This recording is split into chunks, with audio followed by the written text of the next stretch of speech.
Title: Mr. Bean and the Great Pie Mix-Up. One sunny afternoon, Mr. Bean decided to bake a pie. He donned his apron, gathered ingredients, and set up his kitchen with precision. Everything seemed to be going well until Mr. Bean, in his typical fashion, became distracted by a new toy car that rolled under the table.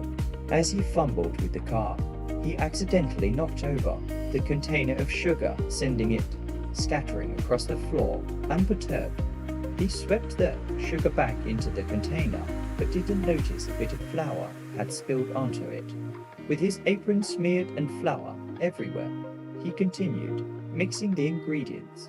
Little did Mr. Bean know, his neighbor Mrs. Wicket was also baking a pie and had placed her pie crust on the windowsill to cool. As Mr. Bean set his pie to bake, he got an idea to borrow a bit of Mrs. Wicket's fresh fruit for his pie. Sneaking over, he swapped his pie with hers, thinking he could get away with it. As the timer dinged, Mr. Bean proudly pulled out his pie, now looking quite different, with the unexpected fruit filling. He hurried to his neighbor's house, pie in hand, to return her crust. Mrs. Wicket, curious, peered into the pie dish and immediately noticed the switch. She frowned, but decided to taste Mr. Bean's pie anyway. To everyone's surprise, the pie was delicious, though it was completely different from what she had originally baked.